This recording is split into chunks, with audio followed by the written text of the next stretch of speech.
do I do this? Why do I do this? I bet you can change the stream info while you're rolling, can't you? I don't. I don't make any bones about it. I don't care that I'm not that technically adept at some aspects of this. I don't care. It's fine. It's fine.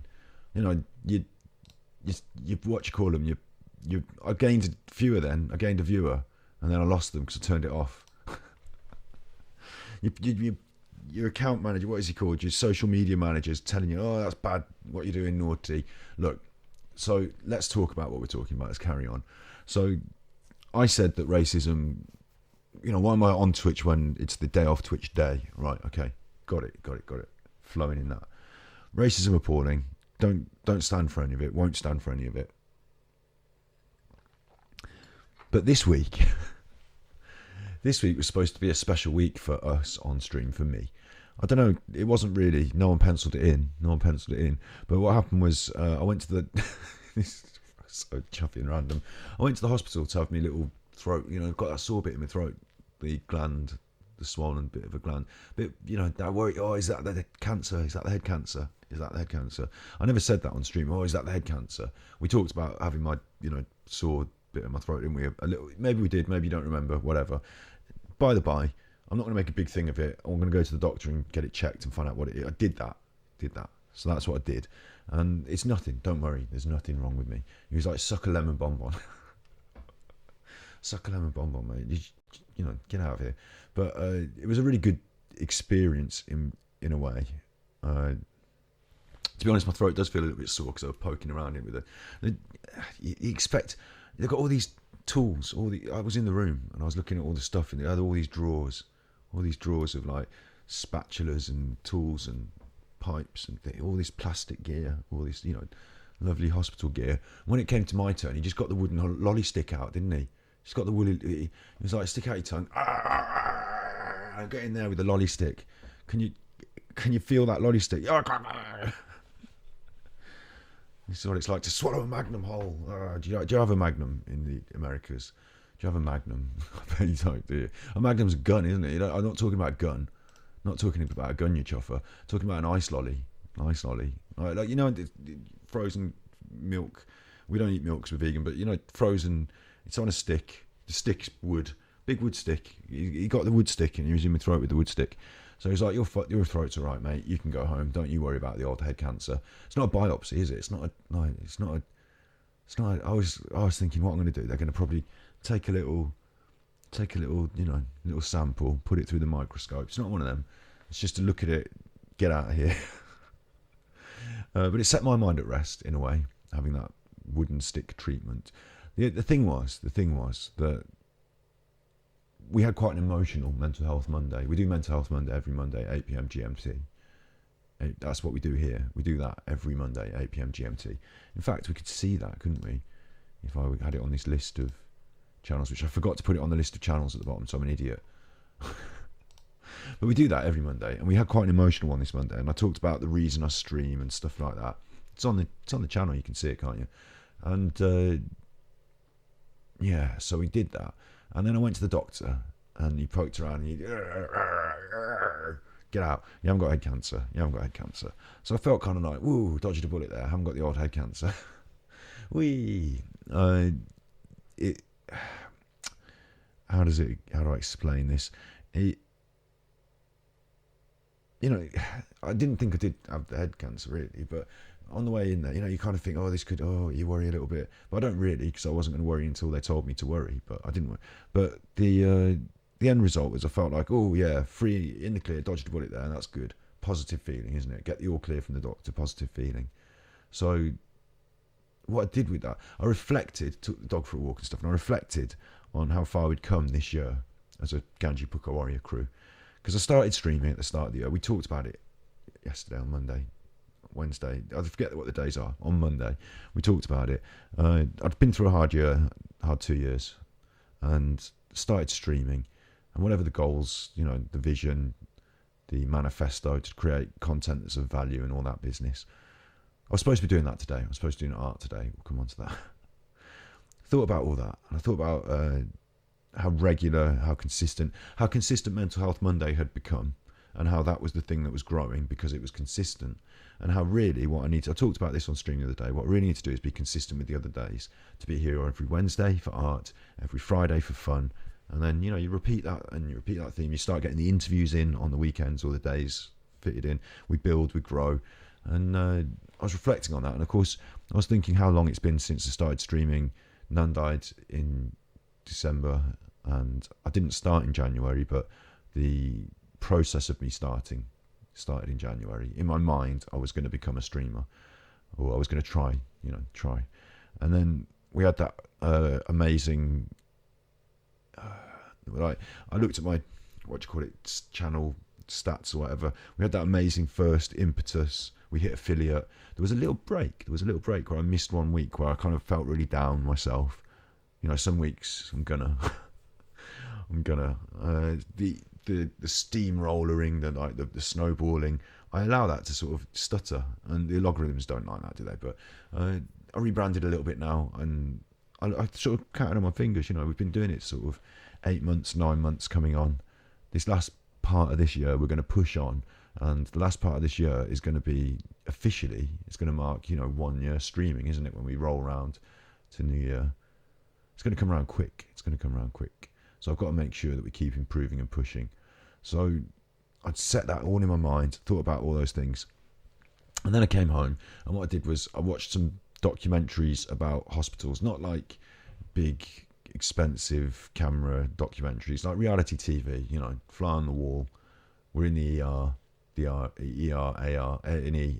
we're in the emergency room, and people are coming in with their poorlies, and the doctor is just sort of running about spinning their plates. I talk about spinning plates with my channels, about I've got to edit this, and I've got to talk on here, and then I've got to write a script for this, and then I've got to edit this, and then if I don't keep doing these things, the plate rattles and falls, the YouTube algorithm kills the channel. It's a plate spinning exercise, creating media in this way.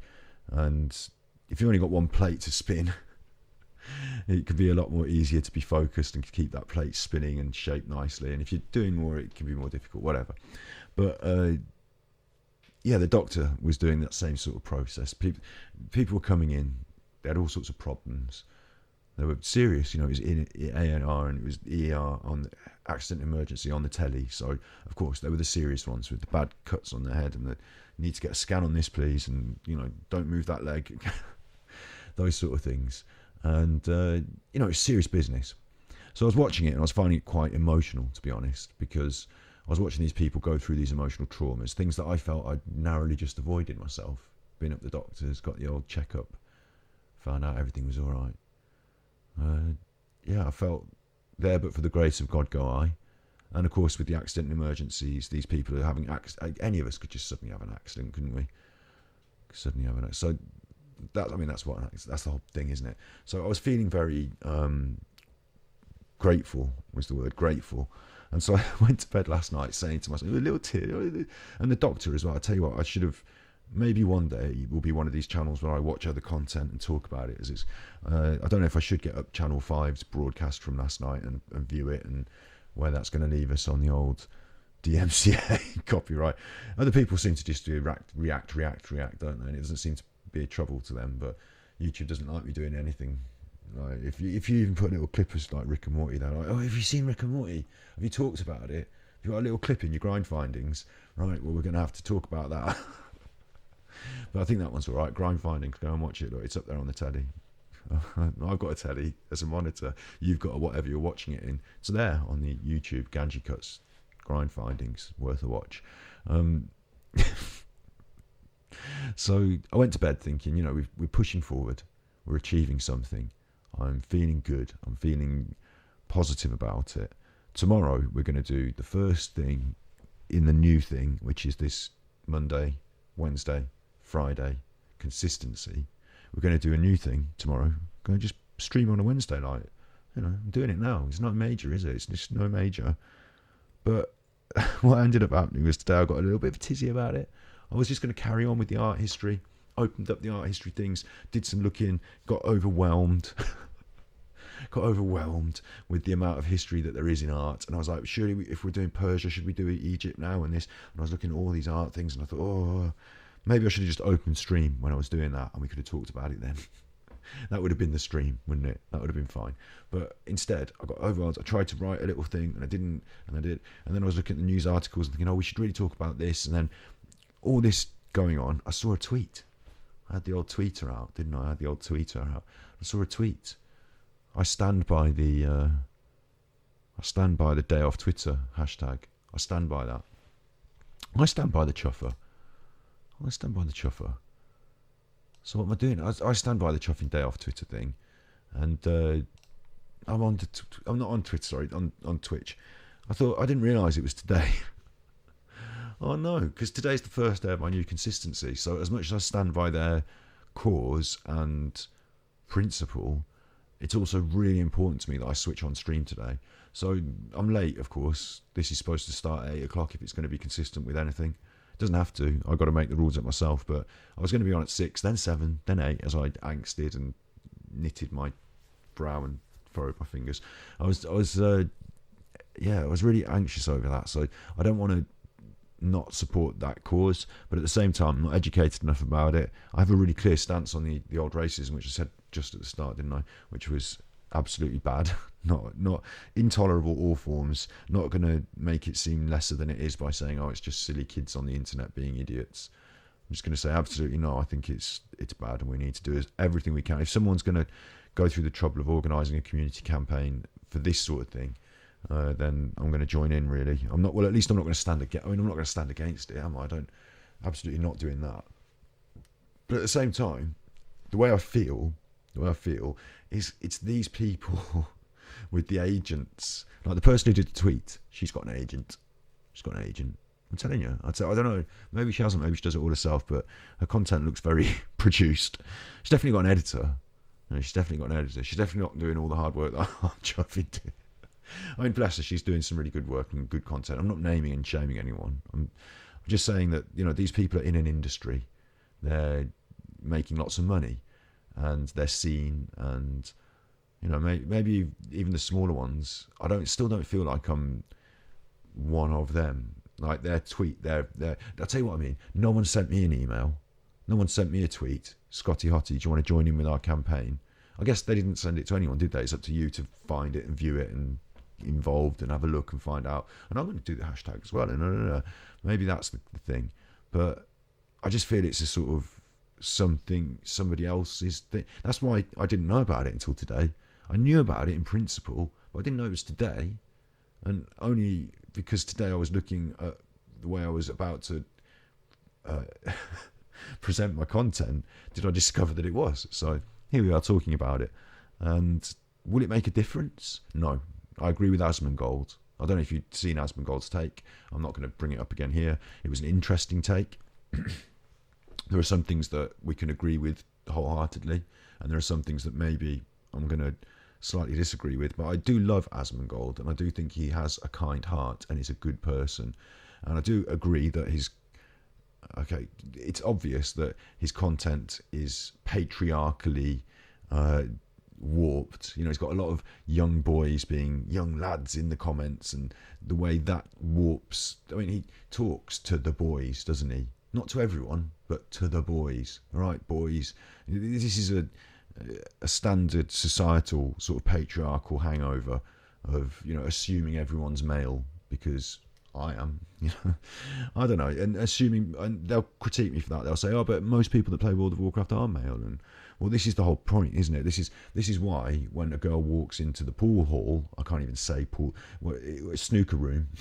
When a girl walks into the snooker room and it's all full of men because it's a men's environment, men's club, she doesn't feel that comfortable, so she might walk back out and not take up snooker. But that doesn't mean snooker is not for women, and that if you filled that room full of women, that a really burly man wouldn't walk in and go, oh, maybe snooker's not for me because the room's full of women. Maybe we need to have that room a bit more, not just accessible, but make that room a bit more appealing, make the environment a bit more appealing for everybody. And it's not just by who's in the room, it's about the sort of standards we accept in the room and the sort of the cleanliness and the hygiene. I don't know. This is the point about society, and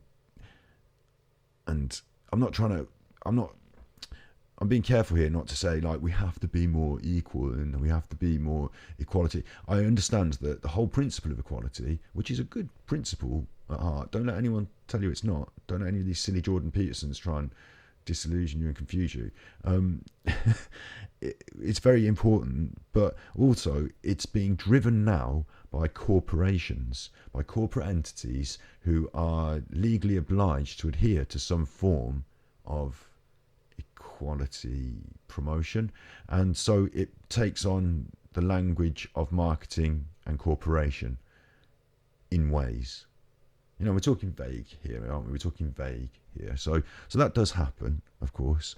That happens. So there's this kickback against that because it's not a really authentic form of equality promotion. So there's a kickback. I can see that happening in society. I get that. You know, I'm not here to dissect that too heavily. But what I'm saying is that when Asmongold's on stream, he's generally being a bit of a boy with the boys. And that would be sort of kind of, I guess, okay.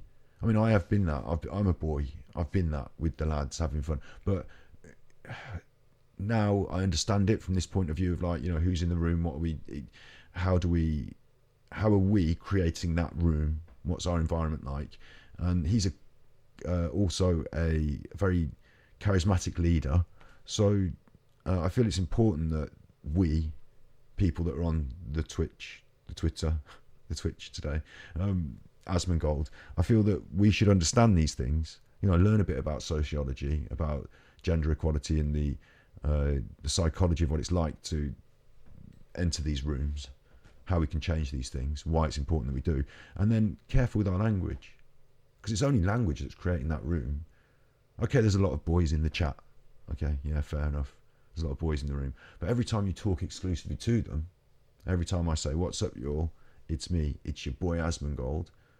That's fine, because I'm a boy. Fine, but when you're saying, "All right, boys," or the famous, should I use the phrase? I find it a little crude. I'm only joking, but big dick. You know, he says, "Big dick damage on boss. Big dick damage. Let's go big dick on this." If you could imagine Asmon. You know, I'm talking to Asmon specifically here because I don't think it's fair to talk in generalities about him. I'm talking to him. It's just he'll probably never see it. But if you imagine Asmon, the idea of a female streamer, your favourite, you know, let's talk about Zeppler. You know, how accessible to you would her content feel if she was going on about big tits energy and, you know, big vulva crushing and even just the imagery and kind of, maybe the big titties might seem more appealing even.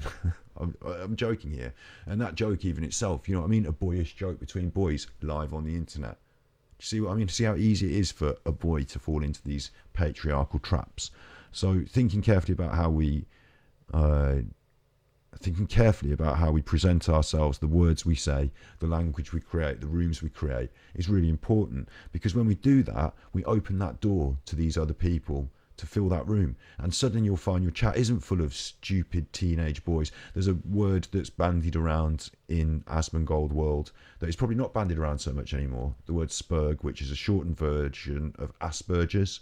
I never realised it was a shortened version of Asperger's. I thought spurg was like a alliterative word like spurt or jerk or something, spurg, but it's a shortened version of the word Asperger's, and it's not really supposed to be derogatory about Asperger's. It's supposed to use this form of mental illness to identify a kind of behaviour which in itself is seen as being, you know, the features of Asperger's that are amplified in behaviour, like repetitive pattern. It's mirrored in the way the chat behaves, and so this word is born of that, and it's not very politically correct, of course, because it's referencing a mental illness, so you're kind of treading that line. But let's remember, a lot of words that people see as derogatory now used to actually just be words to actually reference mental illness, and then we changed them, and like, people still say mad and crazy and stuff like that, don't they? That's fine.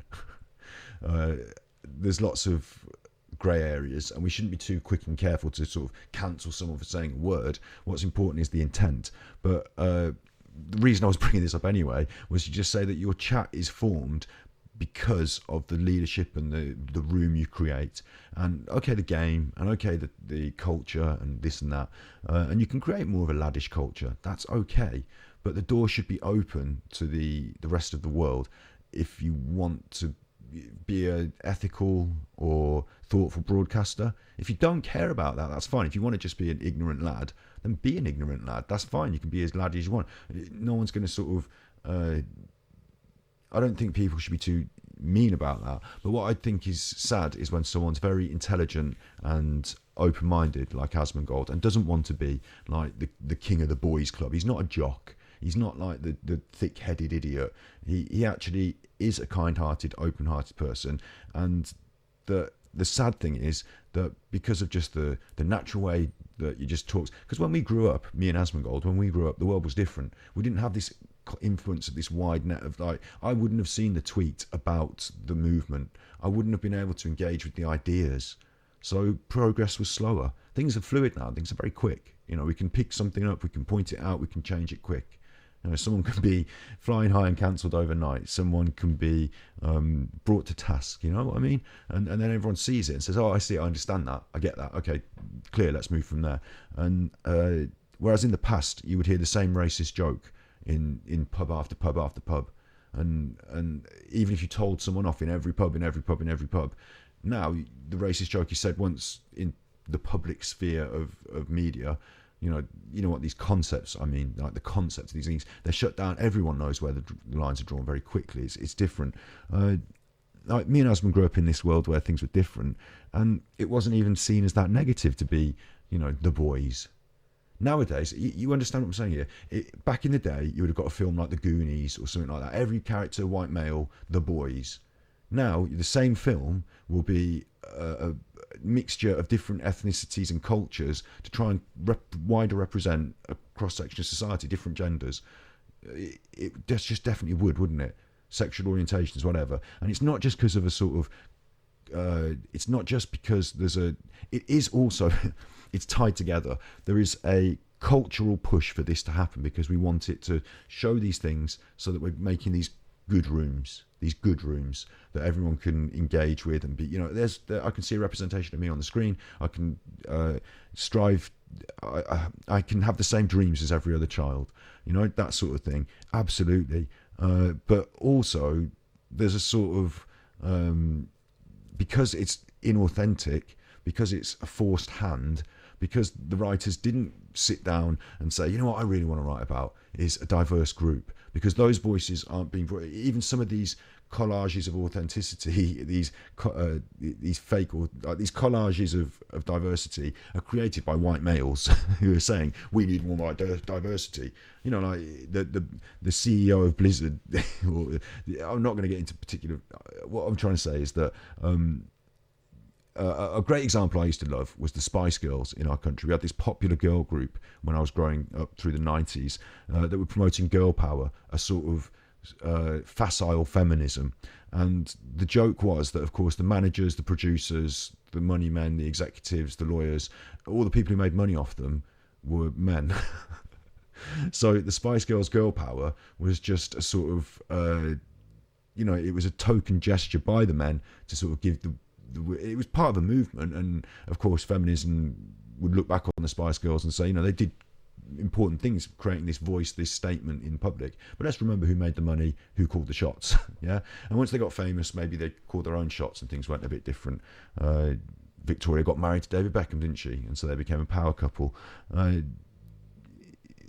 keep getting on tangents. The point being is that it's important that we create these rooms in the right ways, that we're not, me and Asmund, we're the authentic voices. Asmund's got the opportunity to be a bigger voice, of course, and the authenticity is to sort of say, instead of saying big dick damage, going right back to this, instead of saying big dick damage just because it's funny to you and your mates, to realise that we're role models on a wider level. You might not want to be, you might not care, fine, don't be. Be an ignorant dick. Asmund, that's not you. So you can't be. The thing with Asmund is he can't be ignorant. He can't be, he's too smart. He just can't be ignorant. So it's fair enough to not care what other people think and to you be you and to cultivate that thing. But really, deep down in the hearts, we all know that we want to have this open room. We all know that because we like everyone, really. Don't we really? You don't want to just be like a very narrow group of people. Yeah, you want to be, we like that. So, so to create that open room, it's just important that as the focal leader, as the as the role model, that when you're inadvertently slipping into those teenage growing up, lads, it's natural that we have mates that are groups of, styles, I'm going to say, as you grow up and stuff. But as you grow up, you also have wider groups of different styles, don't you? That's also natural. So just being mindful of what you say, of the way you create the room, is important. I think I've made that point there. But do I feel, so going back to this racism issue and being not on Twitch for the day, I think I'm handling it really well. I'm finding a way to be on Twitch, to talk about it and be supportive of the movement, but also make things clear. I mean, like I said, I need to be here today because of my consistency, because of my new regime, because of my new commitment to you, the Ganji Booker Warrior crew. But I'm also committed to these social movements and these important things. But like I said, I feel like that social movement is a little bit beyond me. I don't feel like they've sent me an email. I don't think they've CC'd me in on the message. I don't think they care about me. I feel like their world, they're like these people with agents, anyone with an agent, but the people who aren't making the decisions about all those things I just said about content, all those decisions I just said about the things I'm going to say and the way I'm going to say them and what I will and won't allow through the filter, all those sort of things. For some people, they're being made by their marketing company. I want to bring up Conor Benn here because I don't care and I just say what I like.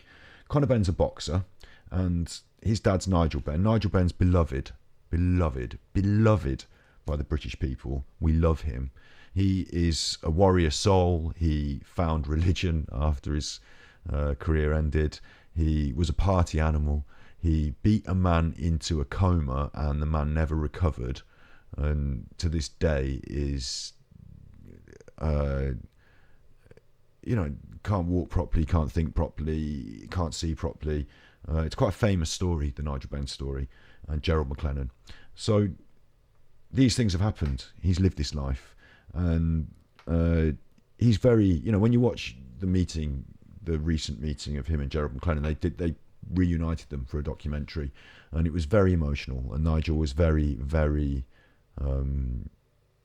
apologetic's not the right word, and remorseful is not just the right word, because you shouldn't feel remorse for doing your job as a boxer.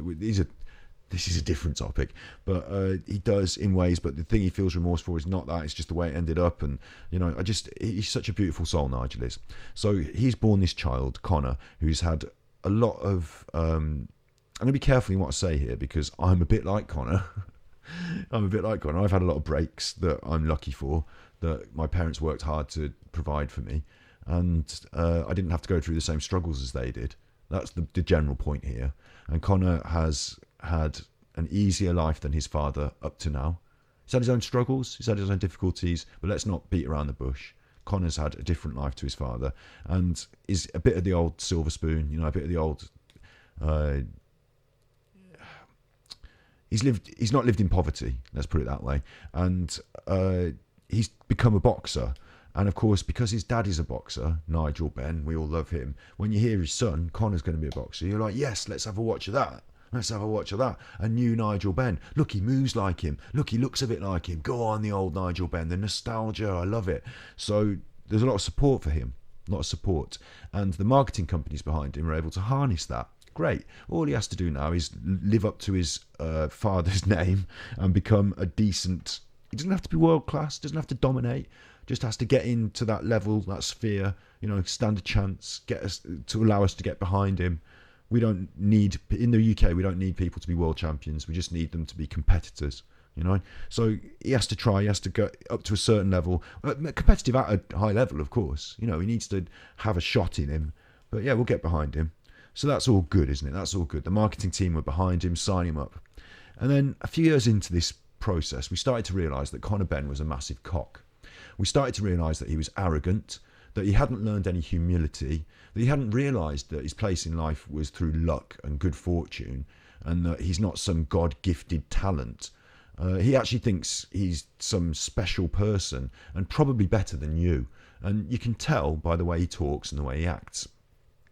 This came to a head when Conor, tattooed and ripped at training camp with 4 of his mates, were taking the piss out of another boxer because, you know, boxers send each other videos, stuff like that. It's not just that. It wasn't just that.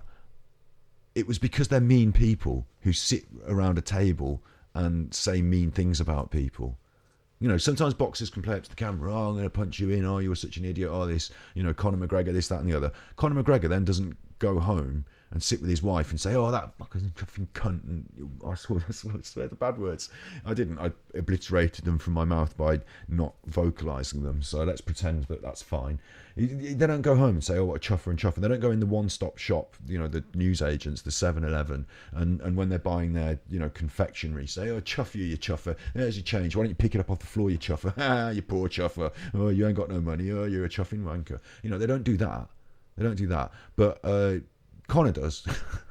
He doesn't do exactly that, of course. I've never seen him do that. But you get the vibe from him that he's a cock. Because him and his mates are sitting around being a cock. And what they did was, they got his phone, and they were like, oh, this boxer, you. And this boxer had suffered, I think it was, I'm not expert on this, so I'm not going to name the condition or whatever. He'd suffered a condition as a baby, which had affected his feet.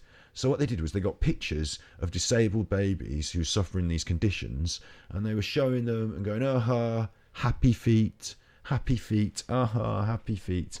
And they were essentially, what's the word, mocking. They were mocking. I'm going to just turn off my web browser for a second because you will see me search this up, and I want to just search it up so nothing bad happens. Conor Benn happy feet. They were mocking the, you know, the disabled. They were mocking the.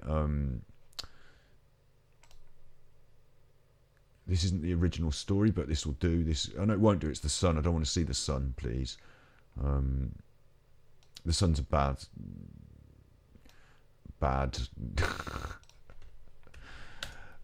newspaper. Come on. You see, it's hard for me to find it now, isn't it? Because they do a job on trying to remove it from the internet. There used to be, I think it was News of the World, wasn't it? News of the World published it. Do you know what? We're just going to see the Sun, because if that's what's there, that's what's there. I'm just going to get on and, you know, do what we do. And we're going to, because the chat window, that's the chat, that's not the chat. What do I want to do? Turn on the browser. There you go. The Sun need my consent. That's not fine by me. That's not, they're bad people. Look, they're reporting reject all. The reason the Sun are bad people, I'll quickly tell you, is that there was an accident where people got crushed at a football match, and they suggested that the people were to the blame, and they weren't, and it was inhuman. But look, son of former boxing champ Nigel Benn forced to apologise over disrespectful footage of him mocking fellow boxer's childhood disability. So there you go, it happened, it's a fact, it's in the news, there's a photograph of it happening, so you can see that's happening, yeah? No person in their right mind, right? No person in their right mind thinks that photograph of the baby's feet, in whatever context, you can't say, oh, but because it was about this guy, it's now funny. That's not funny to you. It's not funny to me. Saying that this guy's got feet like that is not funny. The fact the baby's got feet like that is not funny. It's not funny. Yeah, it's being a cock. So Conor Benn is a cock, but there's a lot of money wrapped up in this cock, isn't there? There's a lot of money wrapped up in this cock. There's a lot of, there's a lot of marketing money gone into that. So what they did was they said Conor Benn's had an injury. He apologised in the news once, and then I'm glad he did apologise though. I'm glad he did apologise. I think his father might have had something to do with that. But he apologised, and then he went away. He disappeared. Instead of hearing about Conor Benn this week, Conor Benn next week, Conor Benn like you do now, like you used to, he just disappeared for a little bit. And that was a marketing technique to make him go quiet. so that his name's not in the news. It's not in the news about this bad thing. It's not in the news at all. They pretended he had an injury and then he was out in a foreign country training. And when the news blew over and when they could type it into Google and it didn't come up straight away, and when people weren't on Twitter, they were angry about something else on Twitter this week and they don't care anymore because it's fast in our society. They just brought him back quietly and tested the water. How many people said happy feet in the comments? You know, obviously we block them, but how many people brought it up again? You know, and then we'll find out, and then they move forward. And now he's just shaking that off. He doesn't really. He's still a cock. He still thinks he's better than you. He's still laughing at disabled kids. He's just, you know, marketed, so that's better, isn't it? Oh, where did I pull this from? Why Conor Benn? Why him being a cock? Yeah. You should be able to remind... I can actually review my own footage at one point and find out what it was I was saying and why. But you know what? I've actually forgotten. We're going to have a temporary 2-second break with my face now while I just... oh, there's a cat. Okay, right. Just 1 second. I have to just deal with something. So, where's my face? That's my face. Right. Shakima, do you want to go out the window? You've got to be careful down here, though. Because the computer needs stuff. Go on.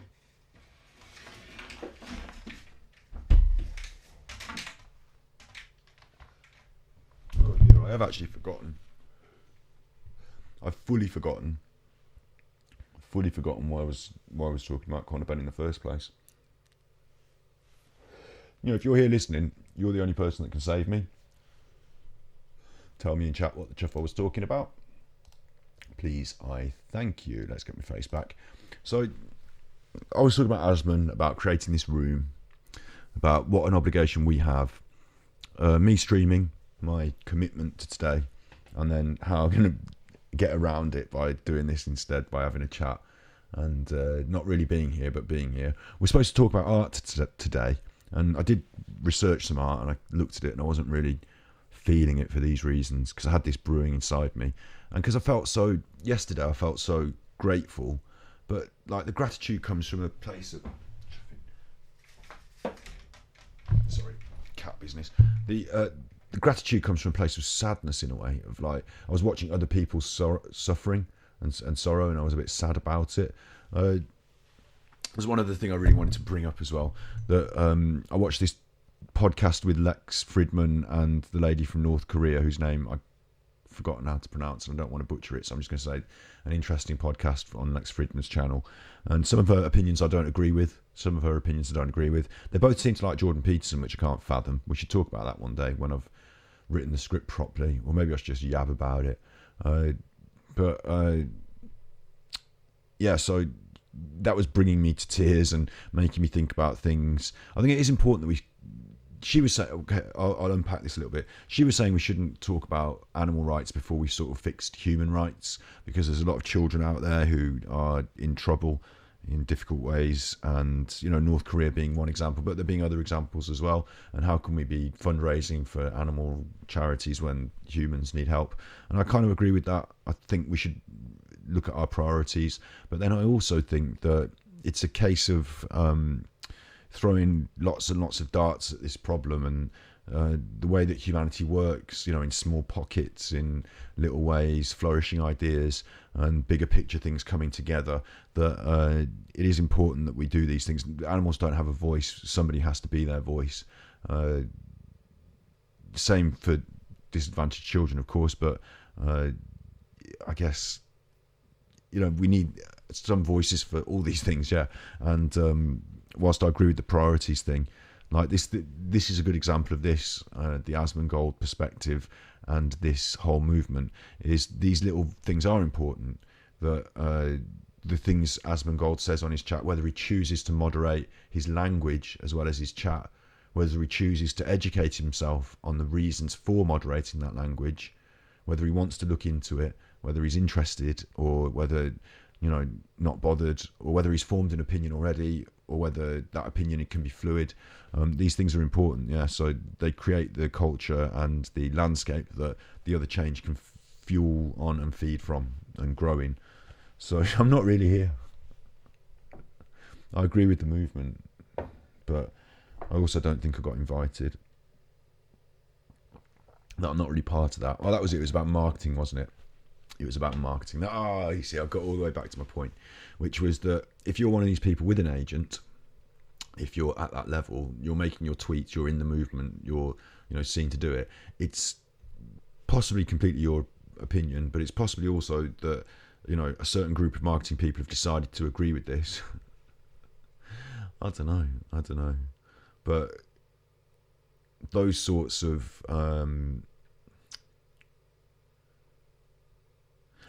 Twitter and Twitch is a social media platform, so you live and die by the approval of the society at large. But more than that, you live and die, certainly if you're trying to achieve or you're dealing with these bigger numbers, you live and die by a popularity metric. And no one's going to be popular forever. No one's going to be the most popular person all the time. There's going to be fads, phases, ride your wave while you got it. Ride your wave if you get it. Popularity's never been something that we go back to this whole point of being a jock or a nerd or the reason that a lot of us are here on Twitch is because we're not that popular crew, are we? So it's ironic in a way that there should be this fight for popularity, this importance set upon popularity by both the streamer and the audience. But the agencies who, again, they're not just, I say live and die by popularity, the agencies who profit and exploit popularity, who therefore trade in popularity, that's the wolves of popularity. To them, something like this is quite important for different reasons, isn't it? So I don't know where I sit on this metric. I don't know why I don't know. Maybe it's my own fault for not being educated. I'm a streamer.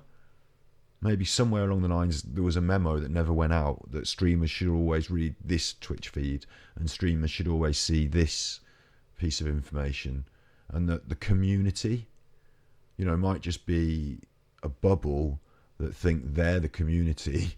I love this thing about communities. I always love this. So there is that. There's always like this clique, isn't there? It's called cliques. It's an in-group. We're the community. And you don't get in unless they say you're or something like that. I don't know. Now, it seems so schoolyard, but it's an actual social phenomenon. And there's because the parameters are not drawn, there's actually people that are outside that clique that not only would they probably fit the profile of someone within the clique, but have a more authentic voice for whatever the clique is about, but they're not in the clique. So what I'm saying is you can be into spoons but not be in the spoon community. You can be the best spoon designer in the world and not be in the spoon community, and the spoon community doesn't define the spoon designer and the spoon designer doesn't define the community. So with a movement like this, I think the failing that let it down in terms of, in Asmongold's mind, he said that it wasn't, it was like slacktivism, and that these people don't really, stand for much, and it's not, in the same, that agency thing, your agent tells you, take a day off, or, wear this badge, activism, but really you're a dunderheaded airhead who doesn't really understand the workings of the world and hasn't cried for the suffering of others in the way that I did yesterday, in the way that Asmon does when he's, taking his mental health breaks. Not just the suffering for himself, the suffering of others. Talking about Asmon a lot today, Asmon's dealing with some really hard things in his life at the moment. People around him, having to face mortality, not just his own, but other people's.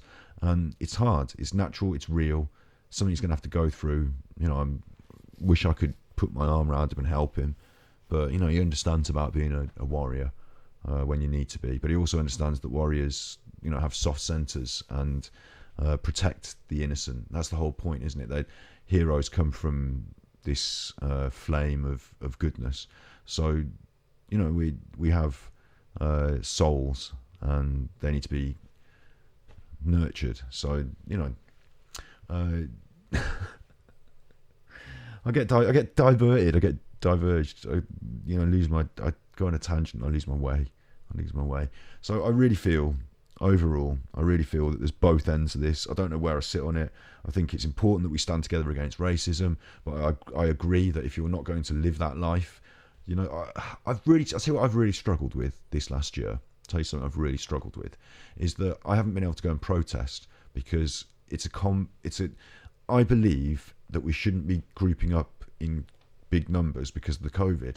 I believe that. I think it's important. I think every time people spread that virus around, oh, I might not get sick. Oh, you didn't get sick. Oh, it doesn't really matter. But someone else is going to die.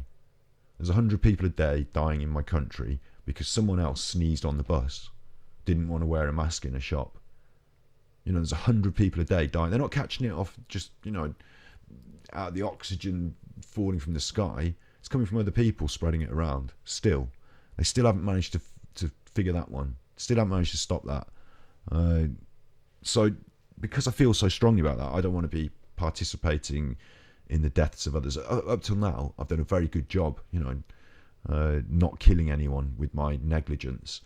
But it's going on all around me. So do I want to go and join a protest? Let's say we've got a protest tomorrow about something I really care about. And there have been things I really care about.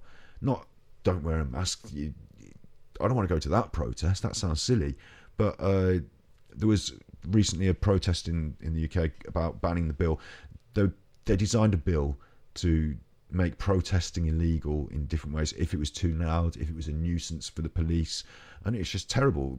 It's just absolutely draconian and terrible. So I wanted to go out and protest. So now I've got a problem. I've got a conflict of interests. Which is more important? Not killing people or working on a political conversation that in the long run I don't believe that the actual protest will actually, honestly don't believe that the protest does anything other than identify and criminalise the protesters. I don't think that the people in power say, oh look, a lot of people marching, oh we better listen to them. I really don't think that happens, and I don't think that the wider society does either. You know, I think it's important. I think it's had its day, and I think that in the modern world there are different mechanisms for social change, but it's important. And so I like to do it, but I don't want to. I've fallen on the side of not going out. It's easier, isn't it?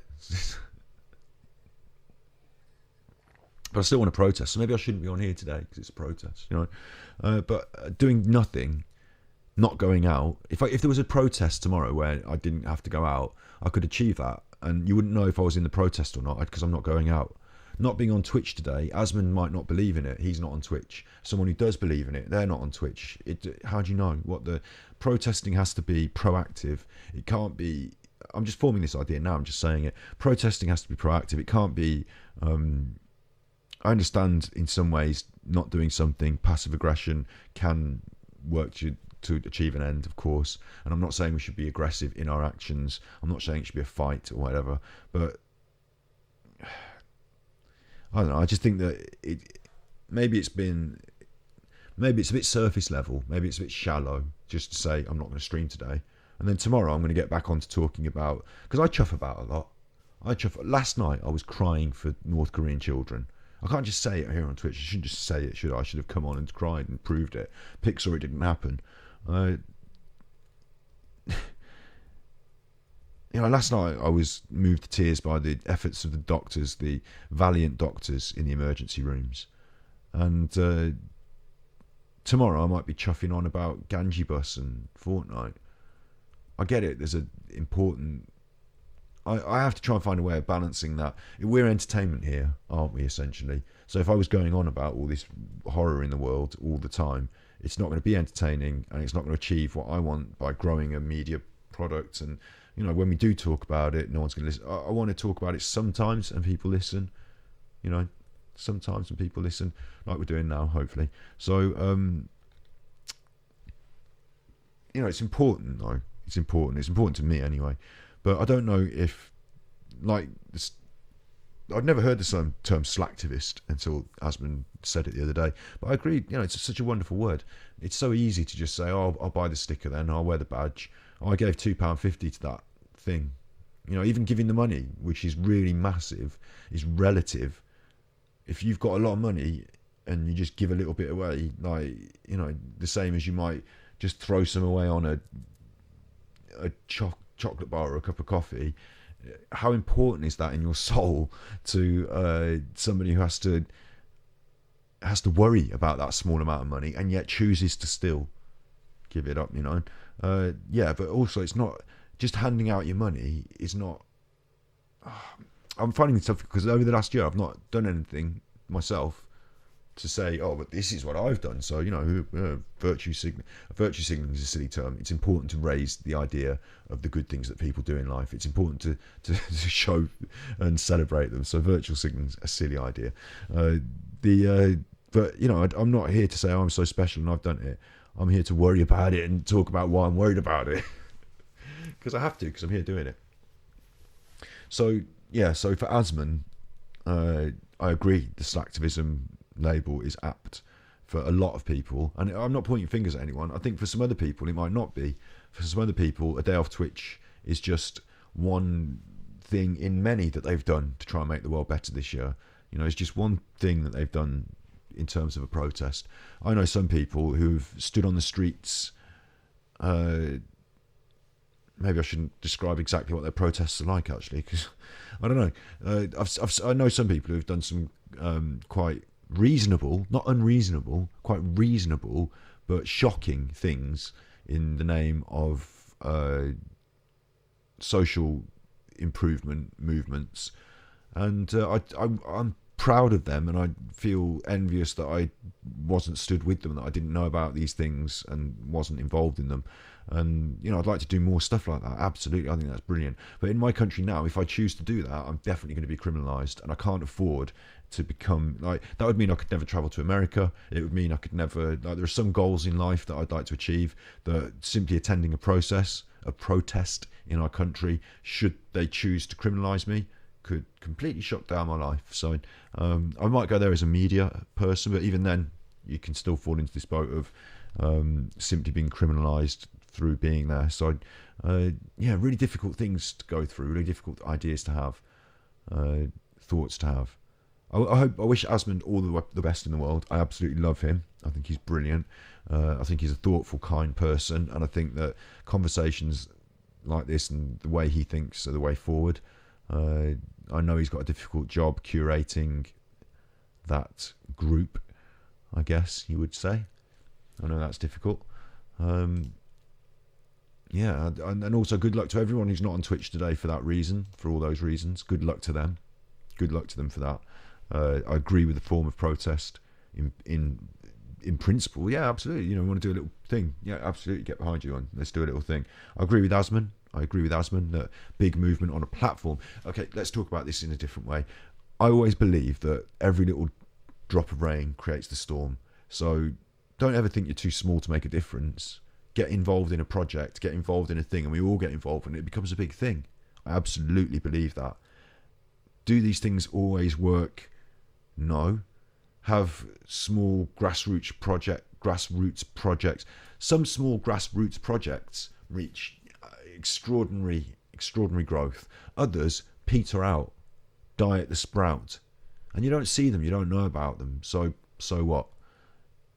It's not that the principles are bad or good, and it's not that someone can arbitrarily say you should have been in this one. You were not ethical by not being in this one, because you can't predict which. It's like saying if everyone knew which movement was going to. It's like Bitcoin or something, you know. You can't say you're foolish for not investing in something that in the future becomes important, when right now, is it important? Like, there are so many things to be a part of. It's important to be able to identify which is the important storm to become part of. You know, there are some things that, like a good example is when George Floyd and all that, there are some things that go beyond a certain line, and I found it really difficult to reason this.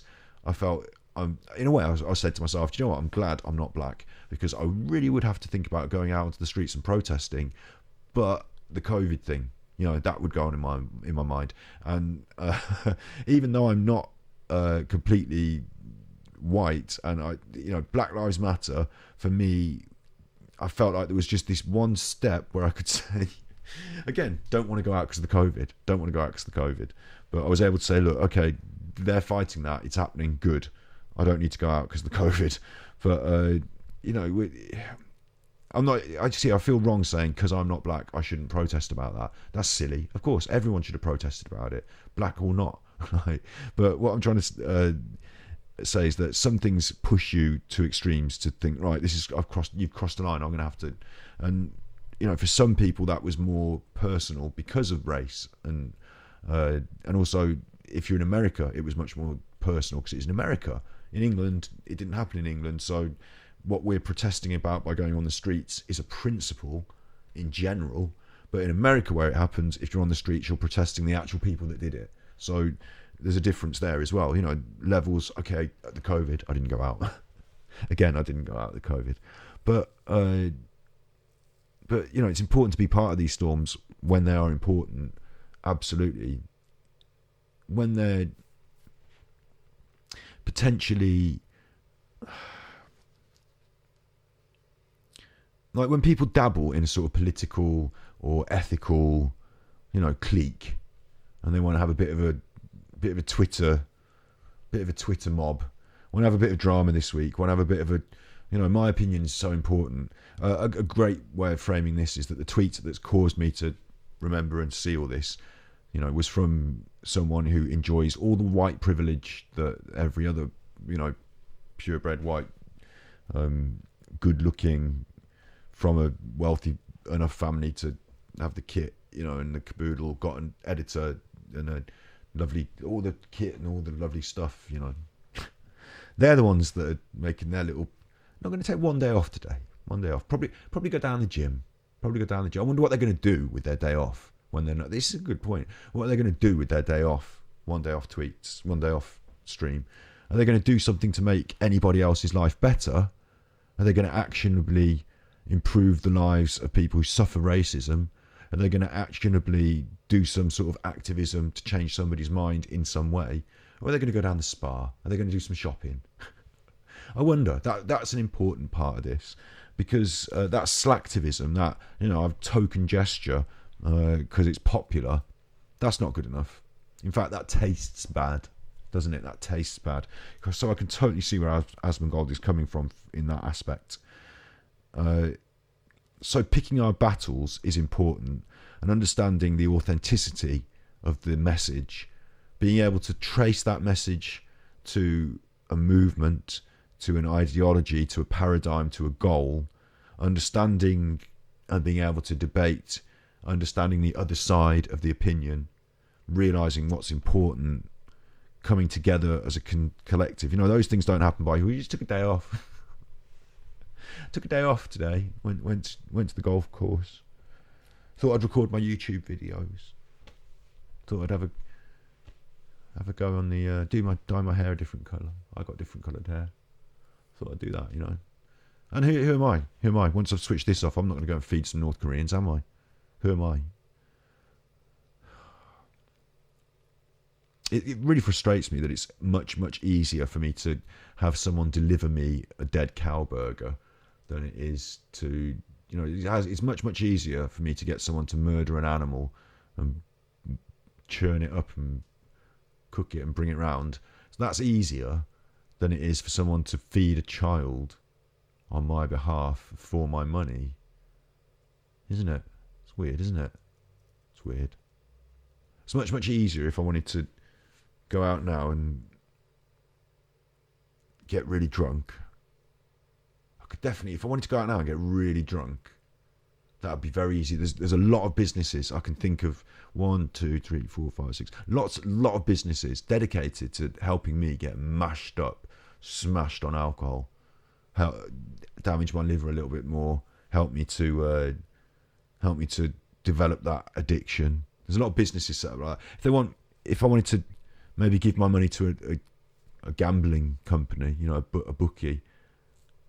It's not good for me, not mentally healthy. I'm not likely to win. I'm not likely to win. The whole business is set up around that fact. It's silly, isn't it? It's silly. It's a bad choice, bad life choice. There's a lot of people out there helping me do that. A lot of adverts on the telly, a lot of adverts on the sports encouraging me to do that. But what I really want to do in my heart of hearts, being just made aware yesterday about, these North Korean things. It brought it home watching this podcast. It was interesting. What I want to do is take some action on that sort of thing. And the best I can do is go and buy a sandwich for a homeless person, or give some money to a charity so their director can get a nicer house. And the access to, it's not going to be, there's not going to be a profitable app that's going to help you feed North Korean children, is there? That's not going to happen. And taking a day off Twitch is not going to do anything about it. The racists aren't going to... Twitch themselves are not responsible for the racism. So trying to make some sort of protest Twitch by not being on their platform for the day is a little bit confusing, because Twitch are not responsible. They might be responsible for how they handle the curation of their platform, and you might not be happy with the way they curate their platform. That's true. So if that's so important to you that you need to make a protest the way Twitch curate their platform, then you're missing the point, because you're not doing it about racism. You're worried about your chat could turn into a bad thing, and your media product could mess up. Oh God, now I've realised it. Are you here? Are you watching this? Are you here? Are you watching this? An hour in, I've realised what it is, haven't I? I've figured it out. It's because marketing companies, they're scared that they won't be able to use Twitch to make money from their marketing. They won't, will they? If all racism's going on in the chat all the time, suddenly their business structure doesn't work. So it's important to take a stand. It's important to take a stand. Their business structure doesn't work. It's important to take a stand. I get it now. Take a stand against Twitch. Not against... Jesus. Take a stance against Twitch, not against bad racists. Not against the actual bad racists. Yeah. So that's what Take a Day Off Twitch Day is. It's just crap, isn't it? It's just crap. And there are some really important things in the world that we need to address. And it's even just making people feel that they're doing something. It makes them feel they're part of some... Oh, do you remember when I was a good person and I did something good about that bad racism on Twitch? Would you like to eat another cheeseburger? Do you like my new clothes? You know? What did you do on your day off Twitch? Oh, I went to the gym. So... The chuffers. Go and watch my video on prismatic Rick Grind findings. You certainly, this chuffing hour-long chat is going to be, again, uneditable. But I came to a realisation, and I thought it was interesting. So that's the main thing, isn't it? That's the main thing. I did label it just chuffers, didn't I? Chuffing. So I should have called it Day Off Twitch. Let's unpack that. But I didn't, so, Listen, you be good. At least I'm consistent now. This is the new consistency. I am a streamer.